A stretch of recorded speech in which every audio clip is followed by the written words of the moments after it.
آمين والعاقبة للمتقين والصلاة والسلام على أشرف الأنبياء والمرسلين نبينا محمد صلى الله عليه وسلم وعلى آله وصحابه أجمعين وبعد. قال الله تعالى في القرآن الكريم: أعوذ بالله من الشيطان الرجيم. يا أيها الذين آمنوا كتب عليكم الصيام كما كتب على الذين من قبلكم لعلكم تتقون. محترم حاضرین اور باشندگان شیو نگر، آج ہم لوگ اس اعتبار سے بڑے خوش قسمت ہیں اور اللہ رب العالمین کا جتنا بھی شکریہ ادا کیا جائے کم ہے کہ آج ہمارے مابین، ہمارے درمیان علماء کی ایک ٹیم، علماء کرام کی ایک جماعت ہے،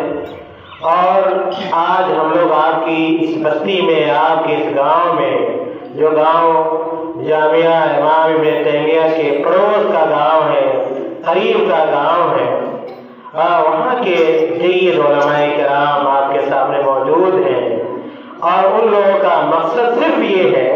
کہ آپ لوگوں کو اللہ کا دین سمجھایا جائے، اسلام کے بارے میں بتلایا جائے، اور اسی طرح قرآن کے بارے میں بتلایا جائے، نماز کے بارے میں بتلایا جائے، روزہ کے بارے میں بتلایا جائے۔ اس طرح وہ اعمال جن کو اللہ تعالیٰ نے ہمارے اور آپ کے اوپر واجب کیا ہے، فرض قرار دیا ہے، ان کے بارے میں آپ کو اللہ کا پیغام سنایا جائے۔ آج آپ کے سامنے جو علماء کرام بیٹھے ہوئے ہیں،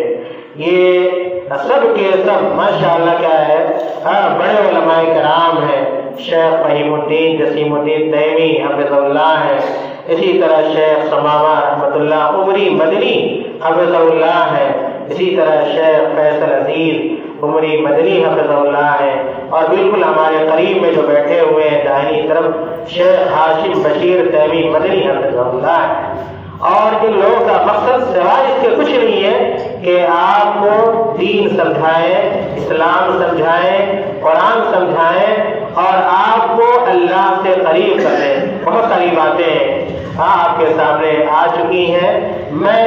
صرف 2-3 حدیثیں آپ کے سامنے پیش کر کے اپنی بات ختم کروں گا۔ روزے کے حوالے سے میرے بھائیوں، آپ نے سنا کہ روزہ اسلام کے 5 ارکان ہیں، اسلام کے 5 ارکان ہیں، ان 5 ارکان میں سے ایک رکن روزہ ہے۔ جس طرح آدمی کے لیے ضروری یہ ہے، ہر مسلمان کے لیے، کہ وہ نماز پڑھے، اگر وہ عاقل ہے، بالغ ہے، اور تو نماز اس کے اوپر فرض ہے، واجب ہے، نماز نہیں چھوڑ سکتا۔ اگر ایک وقت کا بھی اگر آپ جان بوجھ کر آپ نماز اگر چھوڑ دیتے، جان بوجھ کر، دیکھیے نا کتنی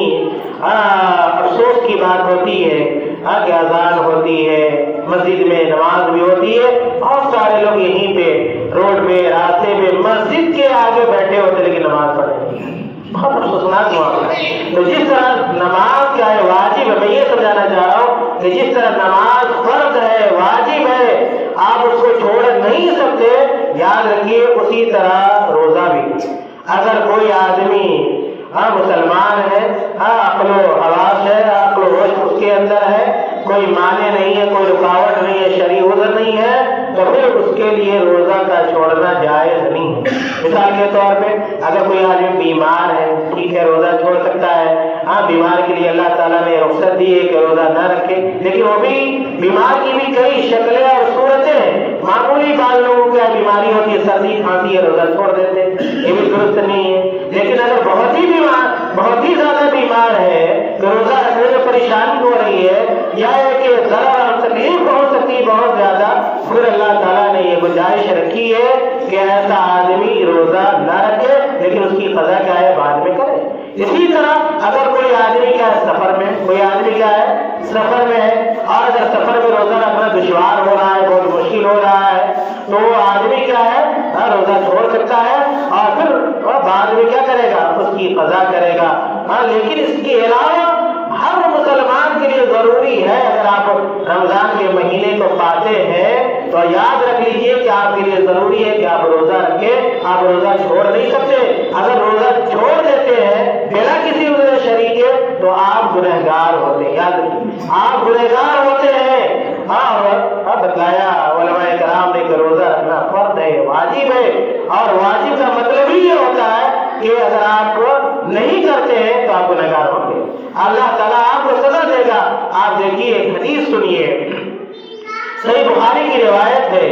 حضرت طلحہ بن عبید اللہ رضی اللہ تعالیٰ عنہ حدیث کے راوی ہیں، کہتے ہیں ان اعرابیا جاء الى رسول اللہ صلی اللہ علیہ وسلم سائر الراس۔ طلحہ بن عبید اللہ جو صحابی رسول ہے بیان کرتے ہیں ایک دیہاتی آدمی اللہ کے رسول کے پاس ہے، دیہات میں رہنے والا، جیسے ہم لوگ دیہات میں رہتے ہیں، تو دیہات سے چل کر ایک آدمی اللہ کے رسول کے پاس پہنچتا ہے،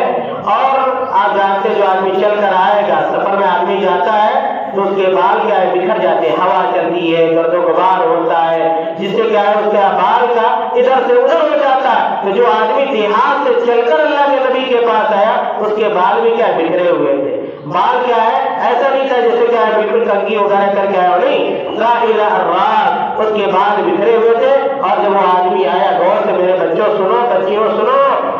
جب وہ آدمی آیا تو اللہ کے نبی سے سوال کیا، وہ آدمی اللہ کے نبی سے سوال کیا، کیا کہا؟ یا رسول اللہ اخبرنی ماذا فرض اللہ علیہ من الصلاۃ۔ سب سے پہلا سوال اس آدمی کا نماز کے بارے میں تھا۔ کہا کہ اے اللہ کے رسول صلی اللہ علیہ وسلم آپ ہمیں یہ بتلا دیجئے کہ اللہ تعالیٰ نے ہمارے اوپر نمازوں میں سے کون کون سی نماز کو فرض قرار دیا ہے؟ تو اللہ کے رسول صلی اللہ علیہ وسلم نے کہا کہ الصلوات الخمس، یہ سنا 5 وقتوں کی نماز تمہارے اوپر فرض ہے۔ 5 وقتوں یعنی مان لیں کہ آپ فجر کی نماز ہے، ظہر کی نماز ہے، عصر کی نماز ہے، مغرب کی نماز ہے، اسی طرح عشاء کی نماز ہے، یہ 5 وقت کی نمازیں آپ کے لیے فرض ہے، واجب ہے، پڑھنا ضروری ہے۔ اگر نہیں پڑھیں گے تو کیا ہوگا؟ گنہگار ہوگا۔ بعض لوگوں نے یہاں تک کہہ دیا کہ اگر کوئی آدمی جان بوجھ کر وقت کی بھی نماز چھوڑ دے تو اسلام سے باہر ہو جاتا ہے، اسلام سے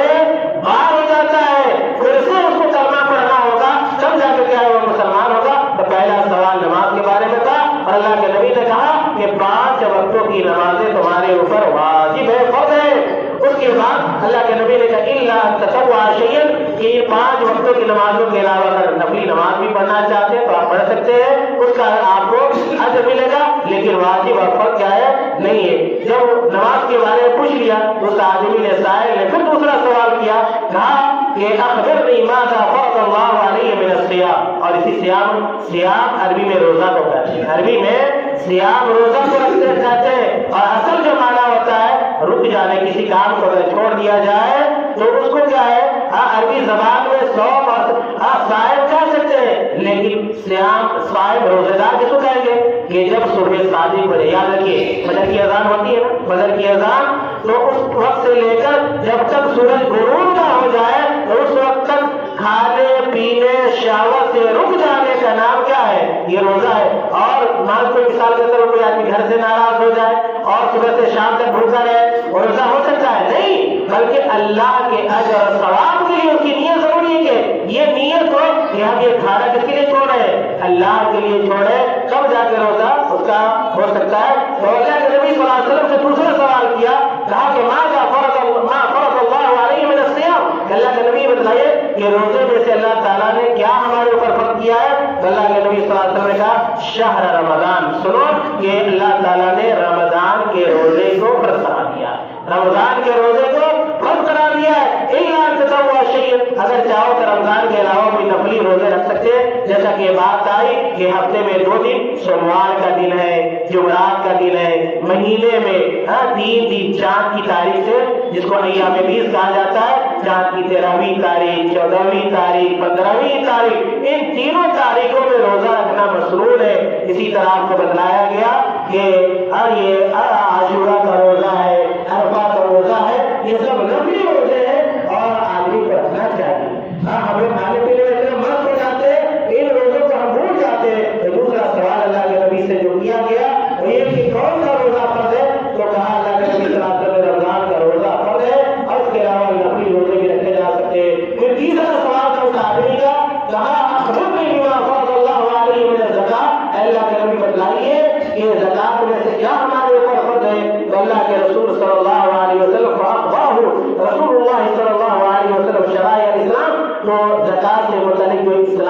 قانون ہے اور نظام زکات ہے، وہ اللہ کے نبی صلی اللہ علیہ وسلم نے بتلایا کہ اگر تمہارے پاس اتنا سونا ہو جائے، اتنی چاندی ہو جائے، اتنا جانور ہو جائے، یا کہ روپے پیسے ہو جائے تو تمہارے اوپر کیا ہے زکات واجب ہو جاتا ہے۔ تو زکات کے بارے میں اسلام کے احکام کو اللہ کے نبی صلی اللہ علیہ وسلم نے بتایا۔ جب یہ تینوں سوالات وہ کر چکا اور جوابات سن چکا، اللہ کے نبی جواب بتلا چکے، تو دیکھو آدمی کیا کہتا ہے، کہتا ہے الذی اکرمک لا اتتبع شیئا ولا انقص مما فرض اللہ علیہ شیئا۔ اس آدمی نے کہا، دیہاتی آدمی نے کہا کہ اللہ کے نبی صلی اللہ علیہ وسلم اس ذات کی قسم جس نے آپ کو عزت عطا کی ہے کہ میں تو نفلی عبادت نہیں کر سکتا یا نہیں کر پاؤں گا، لیکن جو آپ نے فرض چیزیں بتلائی ہیں، مثال کے طور 5 وقتوں کی نماز، رمضان کا روزہ اور اسی طرح زکات کے بارے میں جو آپ نے بتلایا ہے، میں ان چیزوں میں سے رتی برابر بھی کم اور زیادہ کیا ہے نہیں کروں گا۔ تو اللہ کے نبی صلی اللہ علیہ وسلم نے کہا کہ افلح ان صدقہ، افلح ان صدقہ، کہ اگر اس شخص نے ان کاموں کو پورا کیا، یعنی نماز پڑھی اس نے اور روزہ رکھا اور زکات ادا کیا، تو آدمی کامیاب ہو جائے گا۔ بعض روایت